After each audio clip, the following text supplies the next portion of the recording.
তিন ধরনের মানুষের সাথে সম্পর্ক চলাফেরা না করাটা অনেক ভালো। হ্যাঁ, তাদের সাথে চললে আপনার তেমন কোনো উপকার হবে না, তেমন কোনো ভালো কিছুই হবে না, বরং আপনার ক্ষতি হতে পারে এই তিন প্রকার মানুষের সাথে উঠা বসা চলাফেরা করলে। তো তার মধ্যে এক নাম্বার হচ্ছে মিথ্যাবাদী, যে যাই বলে না কেন মিথ্যা কথা বলে। এরকম আমাদের সমাজে, আমাদের পাশে এবং আমাদের ফ্যামিলিতে মানে থাকতে পারে, আশেপাশে আছে, এরকম আছে যে তারা যাই বলে না কেন মিথ্যা কথা বলে। যে কোনো ছোটোখাটো ব্যাপারে হোক, বড় কোনো ব্যাপারে হোক, যে কোনো মানে কথা বললেই তারা মিথ্যা কথা বলে। তো এরকম মানুষের সাথে যদি আপনি চলেন, তাহলে আপনার কোনো মানে উপকার হবে না, আপনার তেমন কোনো উপকারই আসবে না এই মানুষগুলো, বরং এই মানুষগুলো আপনার একদিন ক্ষতি করতে পারে। তো এরকম মানুষের সাথে চলাফেরা, ওঠা বসা না করাটা আপনার জন্য ভালো, মানে এটা আপনার কোনো উপকার আসবে না, বরং আপনার ক্ষতি হবে। দ্বিতীয় নাম্বার হচ্ছে ওই ব্যক্তি যে ওয়াদা রাখে, ওয়াদা ভঙ্গ করে। কোনো কিছু ওয়াদা করার পরে ওয়াদাটা ভঙ্গ করে, তার সাথে না চলাটা অনেক ভালো।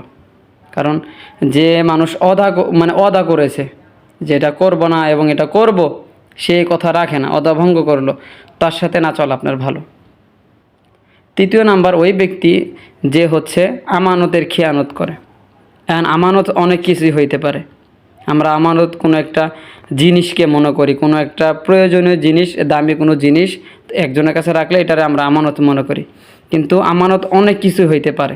যেমন টাকা পয়সা, কোনো জিনিস, কোনো মানে অনেক ধরনের টাকা পয়সা, স্বর্ণ গয়না, জিনিসপাতি, অনেক কিছু হইতে পারে। তার ভিতরে যেটা আমরা মনে করি না, কথাটাও একটা আমানত। একটা মানুষকে আপনি বিশ্বাস করে একটা কথা বলছেন, মানে এটা তার কাছে আমানত রাখলেন যে এই কথাটা তুমি কাউকে বলিও না, অথবা আপনি কাউকে বলিয়েন না, এই কথাটা সে অন্য কাউকে বলে দিল বিশ্বাস করে। এই যে দেখেন, আপনি যে তার কাছে একটা আমানত রেখেছিলেন, এই আমানতটা সে রাখতে পারে নাই, এই আমানতটা রাখতে পারে নাই, সে অন্যকে বিশ্বাস করে আবার বলে দিছে। এই যে এরকম লোক তিন ধরনের: মিথ্যা কথা বলবে, ওয়াদা রেখে মানে ওয়াদা দিয়ে ওয়াদা মানে খেলাফ করবে, এবং আমানতের খেয়ানত করবে। এই তিন ধরনের লোক তারা কখনোই ভালো মানুষ হইতে পারে না। আর নবী করিম সাল্লাল্লাহু আলাইহি ওয়াসাল্লাম বলেছেন যে এরা হচ্ছে মুনাফিক।